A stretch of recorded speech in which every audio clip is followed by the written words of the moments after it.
nkwebaza byonna byotusizaako engalo. Embeera etambudde etya eyo? Weekend ebadde etya?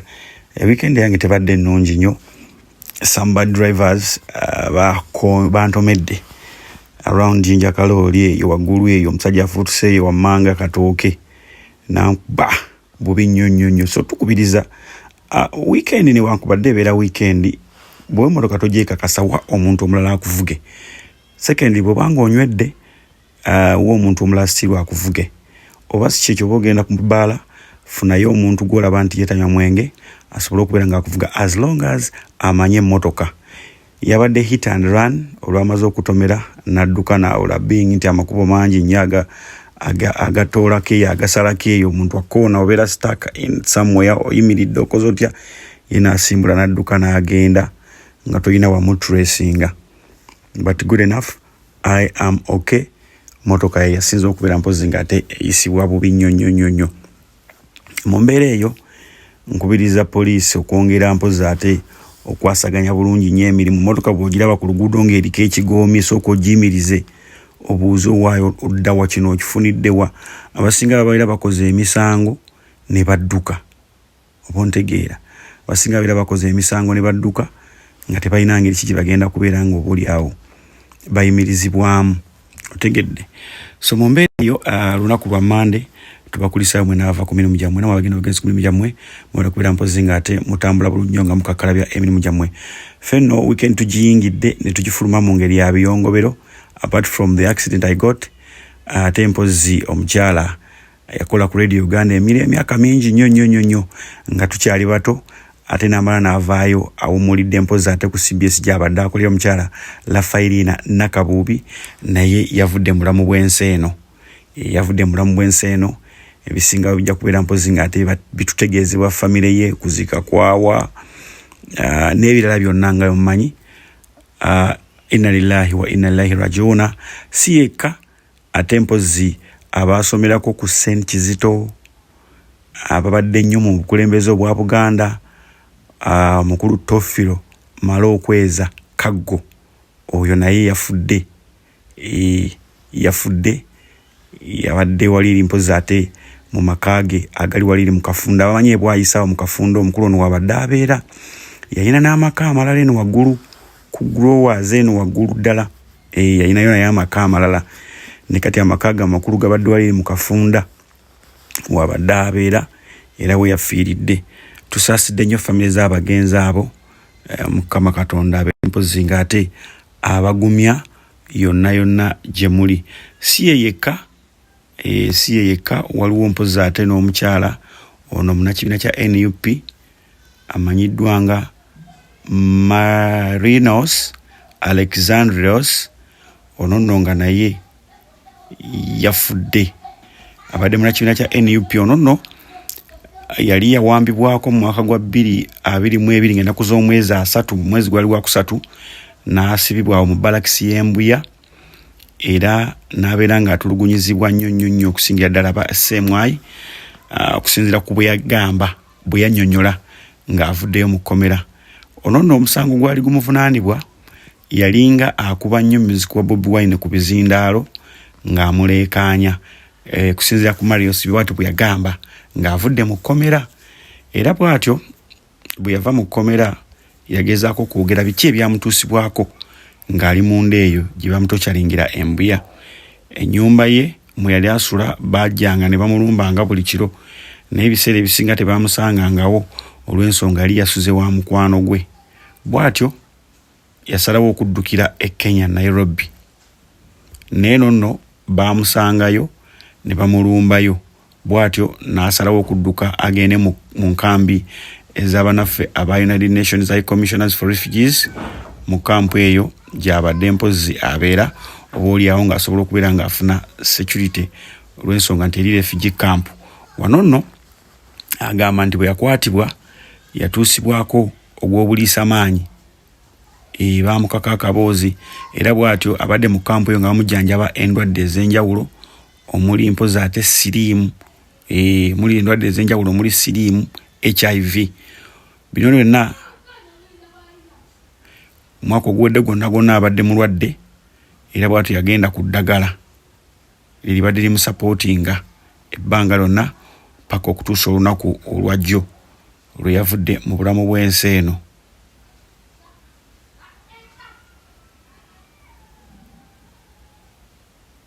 Bwatyo ng'ayita ku mukutu gwe ogwa X, Mwami Kyagulanyi yavuddeyo mpozi ate n'abika omukyalo ono Marius omunakibiina kya NUP eyafudde kitalo nnyo ddala. Inna lillahi wa inna ilaihi raji'un. Tubasabira mwenna abafunye embeera bwetyo etali nnungi okwongera mpozi ate okwekwasa Mukama Katonda. Sio tugitandise na biyongobero, but all in all tugenda kwera mpozi nga ate tuddayo mu mood zaffe ne tubadde n'okusooka okuyisawo n'okusiima bannaffe abo Tofiro Malo Okweza, Marius munakibiina kya NUP, ate gattako ne Rafaelina Nakabubi ono nga ate mukulu nnyo mu radio fraternity oba mu media fraternity. Embeera eri etya, obulamu obusanze otya. Tubaayo eno nga tukutuusaako amawulire, omuziki, mpozi ate n'ebikunyumira weewaawo. Tukyagera mu maaso mpozi ate nga tugakuwa gonna gwolina okubeera nga ofuna olunaku olwaleero. Olunaku olwajjo President Museveni yabaddeko eyo elango. President Museveni yabadde lango mu balango. Bwe yabadde mu balango eyo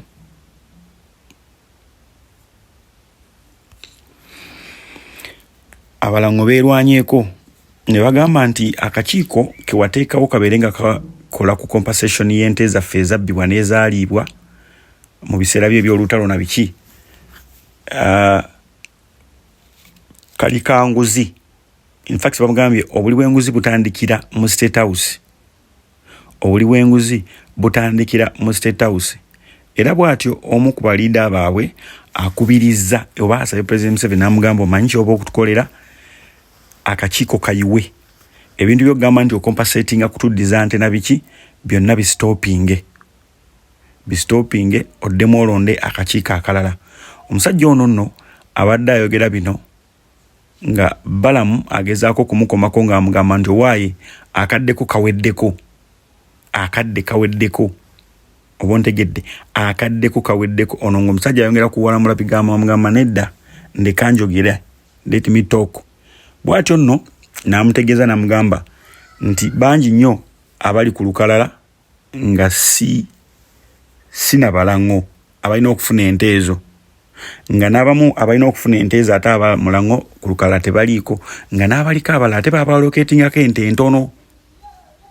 Kati nga n'abalala okuteekako olina okuvaayo kitu kidogo oba ontegedde, olina okuvaayo kitu kidogo obaweeyo kasente osasule oba ontegeera. Kati bw'osasula then balyoka bakuteekako obeere ng'ojja kufuna compensation ezo, obeere ng'obaliwako abo abaafiirwa ente zaabwe. Ebyo byonna byogeddwa President Museveni bw'abadde mpozi akyaliddeko abalango eyo mu mambuka. Wano nno kyakoze agambye nti akakiiko konna akayiye, akakiiko kano kabaddeko balooya.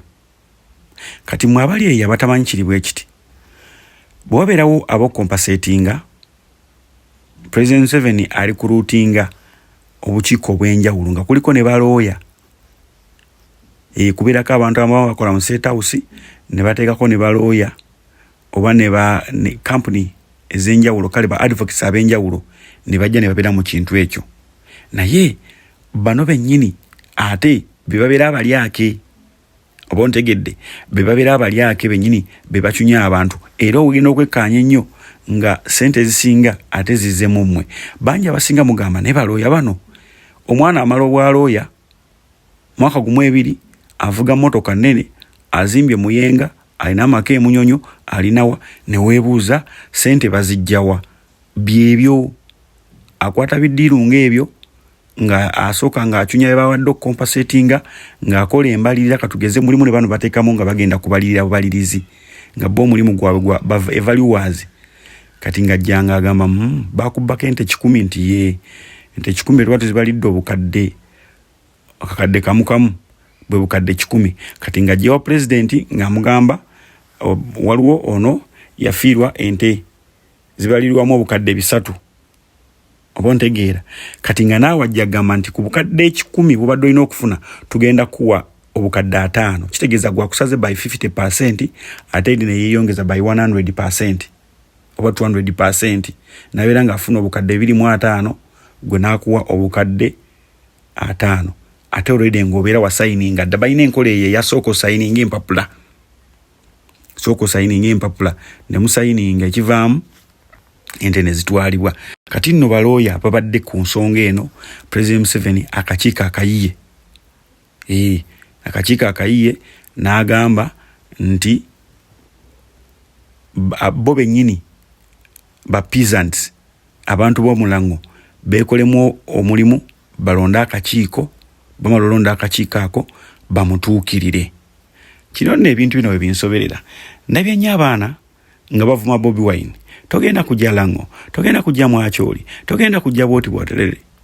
Njagala kubuuza ekibuuzo, ababadde babba ente zammwe mu nkola eya corruption babadde mabega wa NUP oba wa Bobi Wine, musooke muteeka abasajja bammwe ku nninga abo abakulembedde abavuddeyo abo nga bagamba nti bazze kubalwanirira bennyini baliidde bammwe abakulembeze bammwe. Kyemugamba mmwe abakulembeze bammwe tebatuuka Kampala, tuze tukibagamba bajje Kampala ne bawasa obwana obuto ne badda mu kunyumya buboozi bokka na kusanyuka ne beerabira mmwe. Kati Kyagulanyi kyabagamba mubajjeeyo muteekeyo abalala. Kyabagamba neme mwali mukikwata mu bwongo bwammwe nti singa mubadde mulina nkitentya nga mulina abakulembeze abalungi ezente mwani badde baba compensating adda mu mikono emituufu nga tewaliwo n'omwabbiddwa. Namanya nti Opoloti enteze 10 zaalibwa oba zabbibwa era ne zisasulwa ne bamutera mu kona akasente obulyawo akenjawulo n'akenjawulo. Bati mu mbeera yonna ogenda okulaba ng'ate ababategeerera n'abali ku kakiiko ate bavudde Kampala. Wamuntegeera nga bavudde Kampala. Ne twebuuza teriyo Balango bategeera nsonga z'ewammwe? Teriyo Balango bategeera nsonga za nte zammwe? Abalina bategeerera eno be basajja ate nga si beeyo be bamugisha be balina otegeerera ente z'Elango. Just mwe muteebereddemu. Kyagulanyi akugambye mwebereremu. Kati just muvuddeyo okugerayo oyo omusajja yavuddeyo n'ayogera oyo Omulango mwandibadde mumuwa oba muwena kiki mwino muwe ekirabo at least ekimugwana. Lwaki? Nti avuddeyo n'aboogerera otherwise mbadde mugenda kubbibwa n'ekirala ebintu ke biri mu bbalamu mugenda biwulira mujja kwekanga nabyo bikomera mu kkubo ne bye mubadde mugoba ebyo ebintu ebuvuyo bubeereeyo. Kyekiri kye bagamba abasajja batasobola kubalwanirira mubagobe bave mu buyinza mubagobe mu bifo bye balimu. Bw'aba MP mumugjeeko muteekeyo omulala asobola okutuusa ensonga zammwe mu parliament nti twetaaga compensation. Nyongera okubuuzaako najjo sinza okera mpozi nga towuliriza obula kubeera nga ate otambula naffe mu mbeera yonna eya bulijjo. Embeera ereeta obulamu busanzoozo otya tubaayo eno nga tukutuusaako amawulire empozi ate amalungi oba olyawo n'obulamu obulungi mu mbeera yonna gye gabeera gayise. Tuva mu weekend ebadde mpanvu nnyo ate empozi newankubadde tugifulumye nabiwoobe but tujja kubeera nga ate oba olyawo Mukama Katonda atusobozesa okutambula obulungi era nga tulina okubeera nga tutambulira ddala bulungi nnyo ddala mu mbeera eya bulijjo. Nze Sulasa nnyo okubeera mpozi nga te kutusaako omuziki amawulire n'ebikunyumira. Ebigambo bino bya Bulola. Bulola over the weekend Levikson ne mukyala we bagatiddwa mu bufumbo obutukuvu. Mukyala we Desire Luzinda. Era mu wiki yemu eyo bakolamu okwanjula. Ba ex-ba Desire omuli Seiko oli n'avaayo n'asaba omwana. Lwasa ye n'avaayo n'amwagaliza obufumbo obulungi n'amukubiriza okubeera omukyalo omufumbi ennyo oba ontegeera. Kaakati ebyo bwe byawedde wali abaana abakomezaayo ebifaananyi bya Desire Luzinda ebya nudes oba ontegeera ne abikomyawo. Kati nga yes concerned citizen Burora Anderson n'avaayo n'agamba nti we are indeed a lost and vampire society. What is the purpose of recycling Desire Luzinda's past relationships pictures? How does even one find pride in it? What kind of hearts do we carry? Nti ddala mbutuufu tuli mu society ey'abasezi oba ey'ebimenke bivampire. Lwaki okomyawo ebifaananyi ebiraga ebyayita bya Desire Luzinda era ofunamu ki? Mitima kyejo gye muyina. Can we judge each other of these recycling these pictures? Are we all angels? Agamba nti kati mtu nenyani fena twenenye olw'ebifaananyi bino mulinga abagamba nti muli bamalayika. Ebigambo byayogedde byabadde bituufu nnyo bituufu nnyo. Naye ate mu comment section omanyi osomanga nnyo olusi ne comment section z'omuntu waliwo eyamujjukiza n'amugamba you are just a quarrelsome fellow. You have occasionally done the same to Bobi Wine, reminding him of his past and that he is not fit for the national leadership because of that. Isn't that double standards and inconsistency? Eyamuzemu yani yeita African Bale amugambe atya nenno nawe musajja goli muyombi buyombi onoba muyombi buyombi naawe bye bimu byobadde okola ng'okomyayo ebifaananyi bya Bobi Wine ebiri ebyayita wala ebifaananyi Bobi Wine byakola ng'ebyo nga kimukubyemu afuuwa ekikka akutta omuti oba okitegeera ebyemabega like 20 years back. Bulolo n'abadde ng'abikomyawo n'agamba ono tasaana kubeera mukulembeze wa ggwanga okusinzira ku byayita bye. Kati yono bwakugambye nti olabika oli muyombi buyombi kyonenya banno ate nawe kyobadde okola ki okola mu biseera bye biyise mu biseera bye by'eddembe. Kati nno wano zaabise emipiira olw'ensonga kkirizo bagaana bulola kino tolina bw'okyegaana obadde ng'okomyayo ebifaananyi bya Kyagulanyi ng'akyali myaka gye egy'ekivubuka. Oli wakugambira nti buli omu alina pasti, buli omu alina ebyayita bye. Kati abo bonna mwenkanye ndowooza we mutuse ku level y'emu bali boonenya naawe ng'omukulembeze mutuse ku level y'emu lwa nsonga obadde ng'okikola ku Kyagulanyi. Kati bwe bakikoze ku Desire ate bwe kikunyiizizza kitegeeza nga bwe kikunyiizizza naawe byokola ku Kyagulanyi birina bye binyiiza. Nga bw'ogamba bano nti they are not angels, naawe toli angel, toli malayika. Oba ntegeera naawe toli ki? Toli malayika. Weetereeze osobole okubeera mpozi ng'oba oli awo ebintu bitambula bulungi. Otherwise very many things byoze okwasaganya mu bubi naye ng'ate obinenyeza banno bulola. Nakulaba ovaayo nnyo ku mbeera za Margaret Ziwa ne Babu Francis n'abalala byonna. That is politics.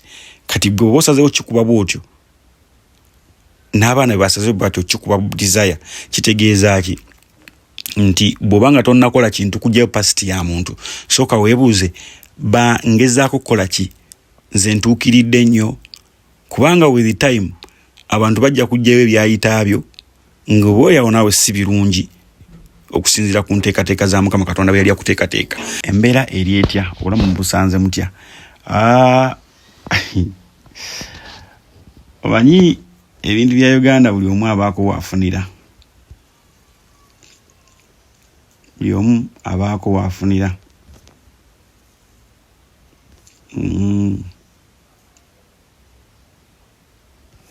Naye waliwo ekintu ekinnyumidde wano. Ngenda kungamba kikunyumiddeko kiggwe musajja gw'oli sadist. After increasing each country's contribution from $5 million to $11 million, the cranes are subjected to sleeping under kankomao. Kigambo kibakozesezza kibi nnyo. Tiimu eza CHAN ezisambira wano e Namboole basula mu hoteli ez'omulembe 5-star hotels omuli Sheraton n'endala ne Serena Hotel. Wabula Uganda Cranes babasuzizza kyanja. Kati ekyanja bye babasuzizza kigambibwa mbu hoteli zino Zanite Among, Speaker of Parliament, mukyala wa Magogo, President wa FUFA. Era nga basi bwe betwala abaana bano erina weekoma ne batambuzaawo bigere. Oba muntegedde nti ghetto oba kale tiyinza oba si ghetto naye ndowooza abamu mekkubo oba ekkubo si kkole. Actually chenjo gamba kubo si kkole ndowooza kubanga basi tezituukayo bulungi. Kati bwe basi erina weetuuka n'egamba wano sijja yitawo. Oba muntegedde nga lwaki tugamba kino? Ddala lwaki omwana wa Uganda asula bubi ng'ate bo bali abazze aba teams zendala sijja bayita bagwira aba teams zendala eziri involved mu kusamba omupiira bo basula bulungi. Mumulowooza omwana asuzeeyo ensamba enentegeera ye eneebeera ekwatagana n'ono asuze mu bulamu obulungi. Bunaakwatagana n'ono asuze mu mbeera ennungi. Njagala tukitegeere bulungi nnyo ekyo. Bw'obanga ddala olaba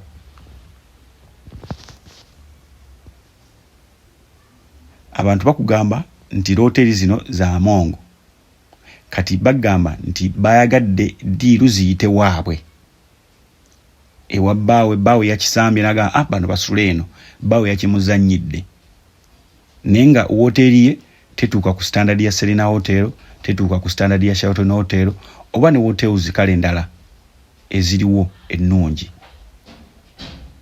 Oli ajja kwebuuza lwaki abantu basuza mu ghetto. Nga imagine bus tesobola kutuukayo era batuuka awantu ne bavaamu ne batambuza ebigere. Kati oli alinza n'okukuba ekifaananyi naga baba nabadde beegulira ku kikomando kirizo bagaana omwana asobola okubeera eri naga owaye mbadde ndudde okulya kachapati n'akyama ku mudaala n'afuna chapati n'alya. Standard yeba egudde babeera batukubye flat down flat. Kati omwana bwajja mu kisaawe n'asamba omupiira togenda munenya. Mwabadde banenya abaana bano nti basamba bubi simanyi biki mutunulire waje basula enkambi gye basula wali watya kitegeeza n'ebibalya nabyo biri bityo. Nze abaana mbalaba nga bayisaawo awo ebukoto bayisaawo ne bukoto nga bagenda ku training mu basi balina akamotoka akabakulembera aka poliisi basi neddako ne waddawo n'ambulance yejje bavaako emabega ze motoka 3 nkugambye aka poliisi akagula ekkubo then obale basi mu batambulira obale ne ambulance eyo ye standard gye tuliko. Naye nga lwaki eggwanga libeera likola bwe lityo? President ataddewo 1.2 billion zataddewo ate eno abaana gye basula wafu abange ebintu omuzentu volala olusitero bagamba nti emipiira gino oluusi ba officials beggwanga bennyini like Uganda abeba officials be batunda emipiira gino babeera bafunye ssente era abatulidde talents zaffe wano eno bennyini abali mu gavumenti abeefuula nti bayamba. Kati weebuuze bw'obanga ddala mutuufu ayagaliza ensi yo lwaki wandibadde otwala ttiimu eyo mu nfuufu? Olajja kugamba nti Uganda wonna nfuufu. Kale ekyolwolumu omwana mugjeeko omwana kati olaba abaana njagala kuwa kyakulabirako abantu abasinga enkoko bazira ku Christmas ku Eid na ku Easter but omwana lwatagiridde omutima gumwennyika agamba ne luno ewagundi basaze enkoko baneiba basaze enkoko fete tusaze enkoko obontegeera ekyo kimunyikira ddala muli ne kimuluma. The third Deputy Prime Minister, Rukia Kadama, said Uganda offers some of the best investment opportunities in Africa and encouraged the Turkish business to partner with Ugandans to expand economic activities. Nti Uganda ekyasinze okuwa business opportunities eri ba investors ebyo mukyala Rukia Kadama yabyogedde ate mpozi era bwatu yasabye bannafa bava mu nsi ya Turkey oba Buturuki okubeera nga bakwatagana n'abana Uganda babeerenga bakola emirimu eba ebyenjawulo expanding ebyobusuubuzi ebyensuubulagana. Now mwogedde ku partnering with Ugandans, omuntu agenda kubuuza how obontegedde how lwaki nti ffe mu Uganda investor ajja wano eno ne bamulyako zibamuliddeko n'atandika kampuni ye nawe wa tax holiday ya myaka 5 bwe giggwako n'ali branding n'akyusa erinnya n'afuuka kampuni endala n'asaba emirala emyaka 5 tawa musolo. Munna Uganda olutandikawo akadaala k'ennyaanya omusolo gulumirawo. Mu nsi z'Abawarabu eyo gye bava abasinga olugamba ntya olugamba nti oyagala kukolayo business olina okukwatagana ne munnansi w'omuwala mu nsi z'Abawarabu ezo, mulina okukwatagana naye. Ne bw'ojjanga oli mugagga otya, oli omugagga alina okubeerako mu kampuni yo n'omuwamu emigabo.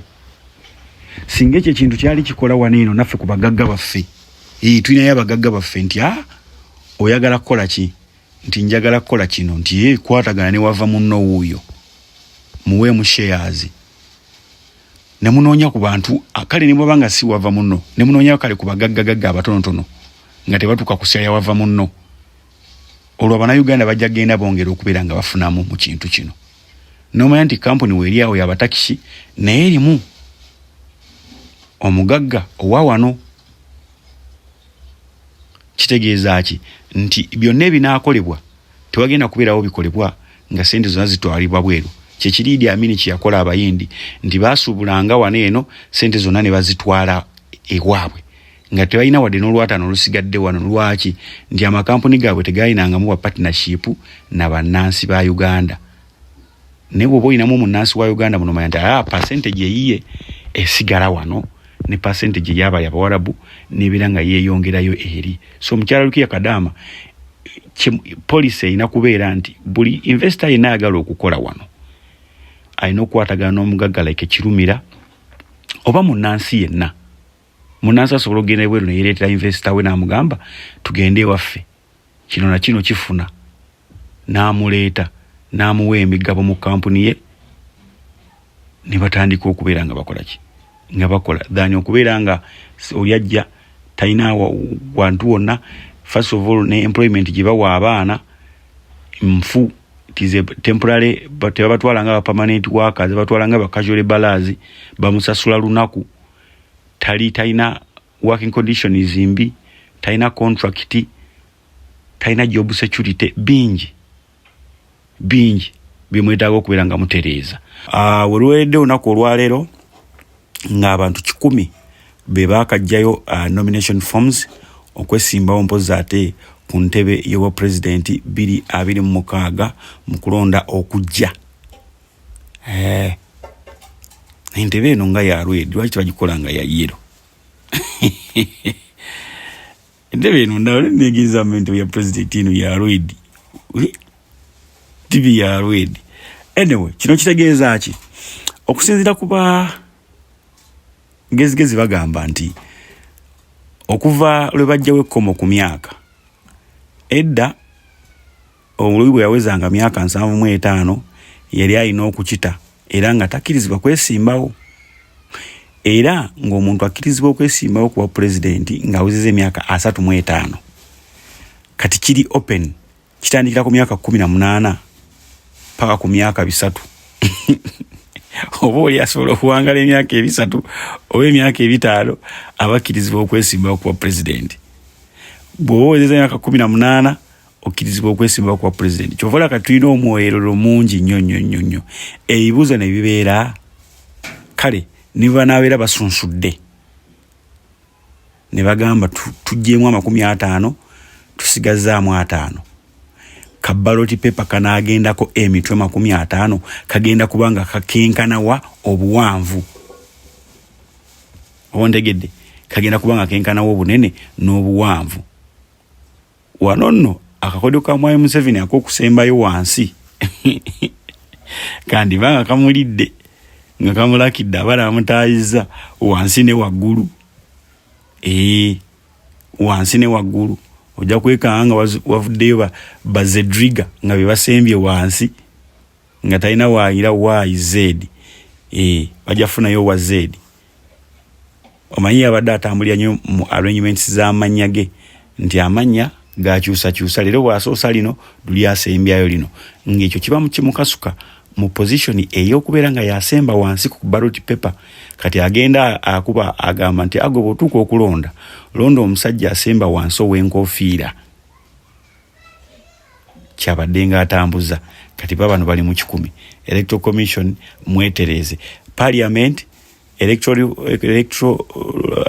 reform ne banaffe bakola kukyusa amateeka na buli kimu kino mulina okitegeera.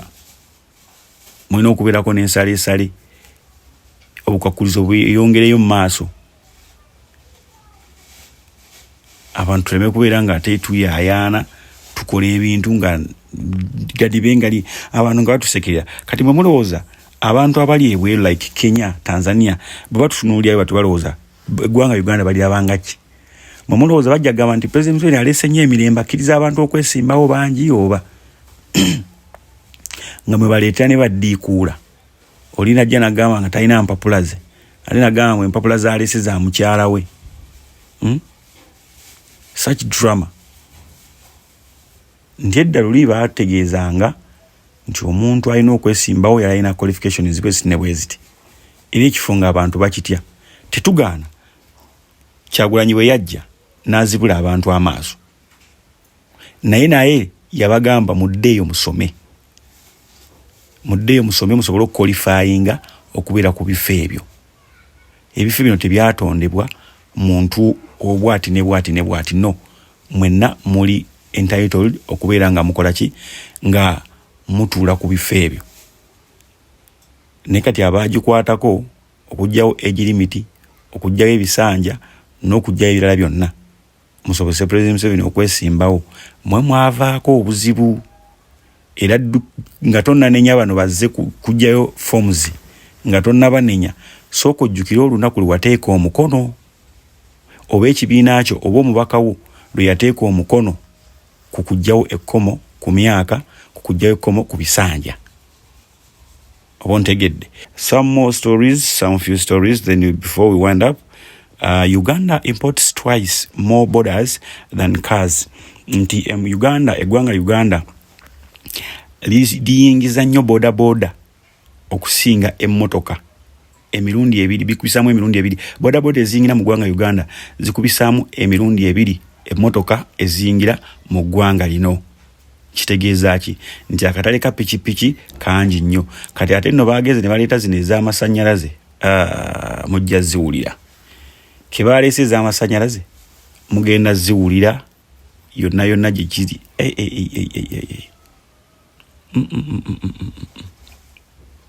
But anyway, omanyi omulimu gwa boda gwe mulimu gw'otagenda kusaba muntu mpapula.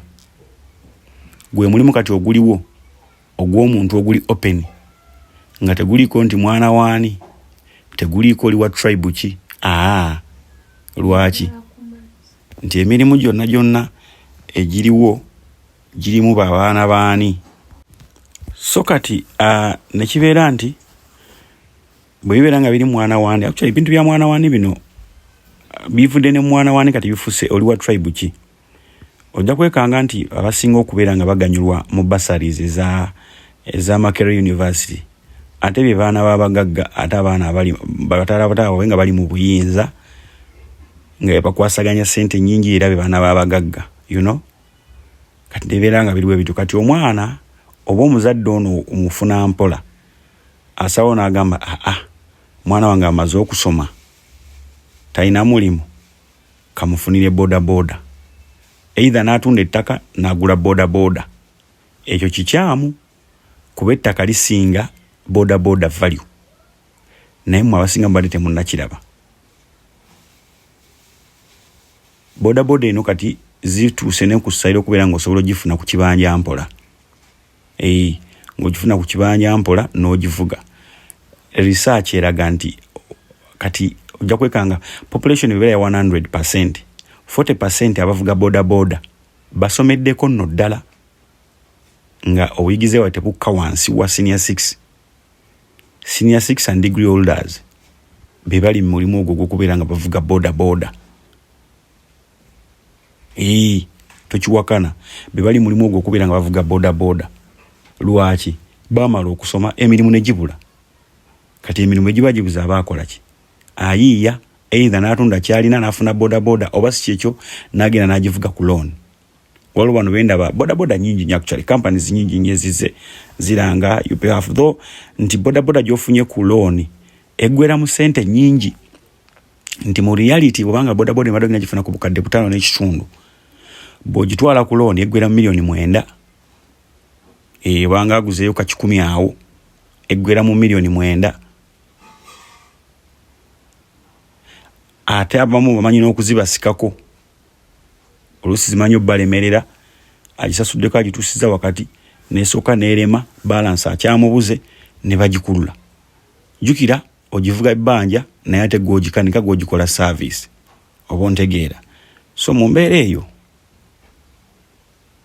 kyova olaba nti akatale ka boda ne pikipiki keeyongedde mu ggwanga Uganda. Kyova olaba gambye ziyingira zikubisaamu emirundi 2 okusinga emmotoka ze bayingiza muno mu ggwanga lattu Uganda. But it is not bad. Muntu asobola okubeera ng'avuga boda ye yeekulaakulanya mu mpola n'akola upgrade n'afuna emmotoka. Kuba kati bizinensi y'ebyentambula eyingidde nnyo wano eno.